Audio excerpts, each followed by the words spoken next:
Hi all, this is Vibhuti Khanna from Ministry of Commerce. We are going to start 12th accounting batch from 2nd of March and 12th economics batch from 10th of March. So interested students can enroll themselves for the demo session. They can take 2 demos and then they can decide whether they want to continue or not. I just want to let you know to 12th that their syllabus is huge, I must say, because there are 3 books. One book is, I will show you. This is the first book. This is the partnership part A volume 1 and see the width of the book. So we are having 5 chapters in it which we have to complete it in a time span of 4 months. So 4 months में मुझे इस पूरी book को complete करने में कम पड़ जाते हैं with proper practice, क्योंकि my objective is the concept clarity. और एक चीज मैं आपको बता दूं, 11th में आपने जो भी किया, बहुत सारे स्टूडेंट्स धीरे धीरे 11th भी करेंगे ना तो भी हो जाएगा, but in 12th whatever concept you are learning that should be practised thrice.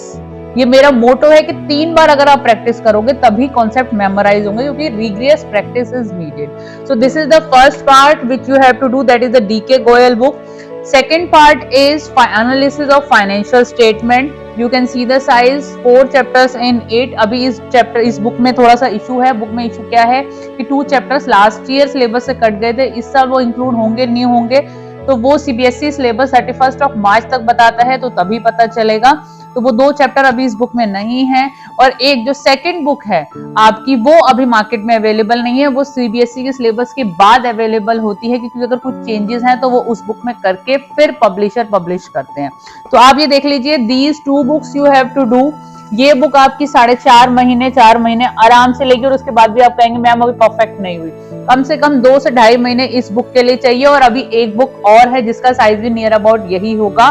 तो आप ये सोच लीजिए कि 4 महीने एक बुक के, 2 महीने तो 6 महीने तो मैंने इन्हीं 2 बुक्स में निपटा दिए, और उसके बाद जो एक और बुक बची है 2.5 मंथ्स उसके लिए भी चाहिए. तो तब तक अक्टूबर आ ही जाता है, नवंबर में आपके प्री बोर्ड्स हो जाते हैं, नवंबर दिसंबर प्री बोर्ड में निकल गए, उसके बाद सेल्फ प्रैक्टिस भी चाहिए. तो इस तरीके से आपको वर्किंग करनी है. तो register timely for your demo session so that we can start timely. All the best.